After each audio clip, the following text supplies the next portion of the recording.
मां नन्ना super hero समीक्षा, एक पिता पुत्र ड्रामा जो लगभग सही जगह पर पहुंच जाता है। हालांकि थोड़ी अधिक परिपक्व होने के बावजूद अभिलाष कनकरा की फिल्म सफल है, क्योंकि यह एक स्नेहपूर्ण रिश्ते की प्रक्रिया की तरह सामने आती है जो एक जटिल परिदृश्य को एक नए नजरिए से देखती है।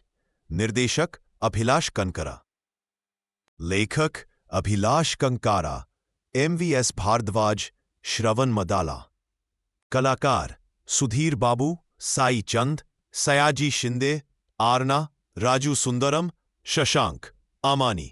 भाषा तेलुगु। अभिलाष कंकरा की मां नन्ना सुपर हीरो में लगभग सब कुछ भाग्य की अवधारणा के इर्द गिर्द घूमता है।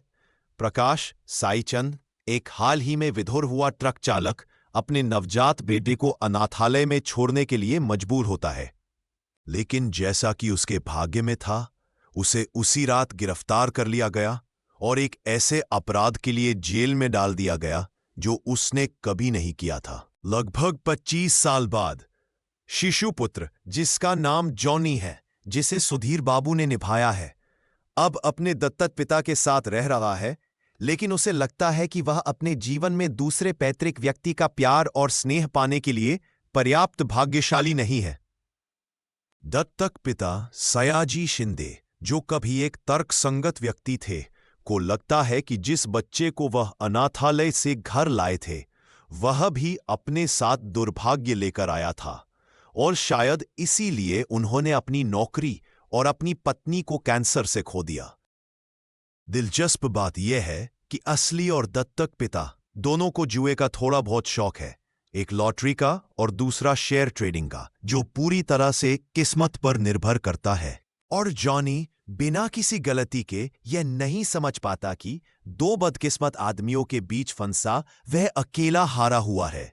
एक तरह से मां नन्ना सुपर हीरो एनिमल 2023 जैसी फिल्म की उथल पुथल का एक प्रतिकारक है, जिसमें पिता से जुड़ी समस्याओं को बेहद बोल्ड अक्षरों में बयां किया गया था, साथ ही खून और आंसुओं के कुछ छींटे भी थे। दोनों ही फिल्मों में युवा पुरुष अपने पिता को सुपर हीरो के रूप में पूजते हैं और दोनों ही मामलों में यह प्रशंसा काफी हद तक अप्राप्त रह जाती है। दोनों ही फिल्मों में वे युवा पुरुष अपने अपने पिता के जीवन और सम्मान के लिए, खासकर कम नेक तरीकों से, संघर्ष करने के लिए बहुत आगे तक जाते हैं। फिर भी कंकारा अपने नायक की धुंधली भावनाओं को बिना किसी तिरस्कार या गुस्से के, जैसा कि एनिमल के निर्देशक संदीप रेड्डी वांगा करते हैं, अभिव्यक्त करते हैं, और संयोगवश उनके निर्णयों का परिणाम कहीं अधिक सूक्ष्म और सुकून देने वाला लगता है। जहां एनिमल का रणविजय अपनी खामियों और असुरक्षाओं को छिपाने के लिए अति सुधारात्मक प्रयास करता है, वहीं मां नन्ना सुपर हीरो का जॉनी बस वही करता है जो वह हमेशा से करता आया है, अपने पिता का एक पिता की तरह ख्याल रखना और हर बार उन्हें मुसीबत से उबारना। अंतर प्रतिक्रियाओं में नहीं, बल्कि बुनियादी बातों में है, और इन्हीं विकल्पों के जरिए यह तेलुगु फिल्म आपको बांधे रखती है।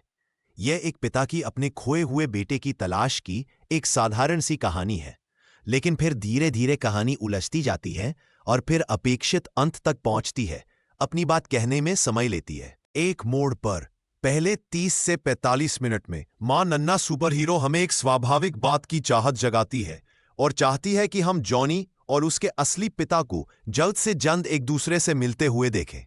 इसी तरह यह न तो उसके दत्तक पिता की कोई नकारात्मक छवि पेश करती है और न ही उसे कोई बड़ा दर्जा देती है।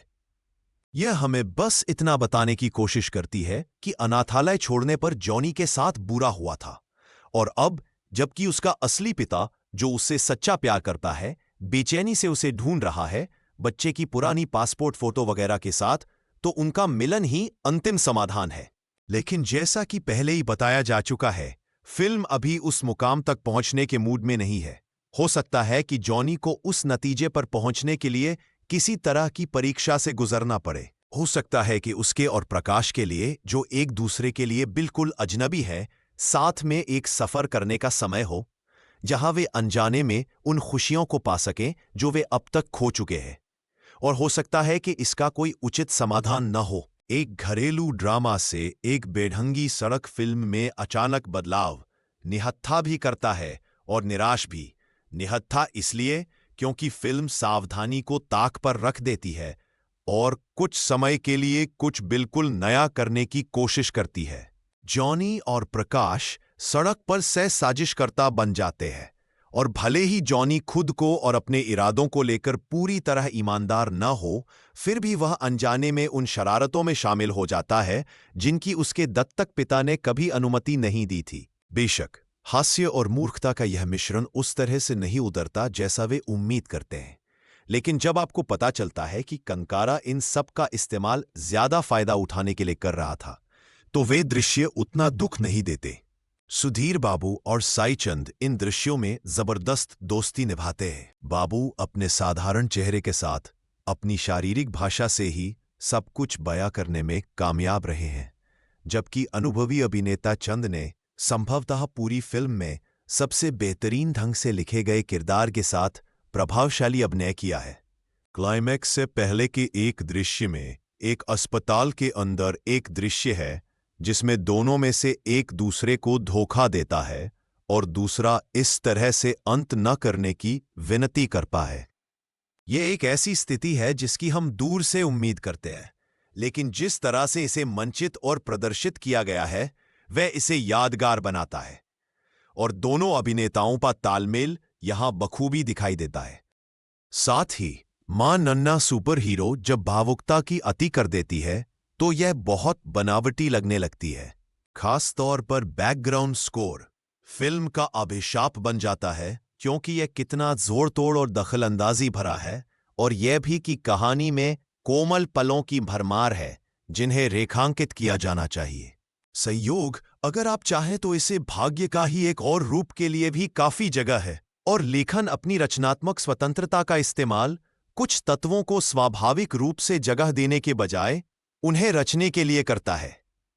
जॉनी और प्रकाश का साथ साथ सफर करना एक ऐसा ही ताना बाना है जिसके लिए बेहतर अभिनय की जरूरत थी, लेकिन भावनाओं को केंद्र में रखने की फिल्म की एक निष्ठता इसे और बेहतर बना देती है।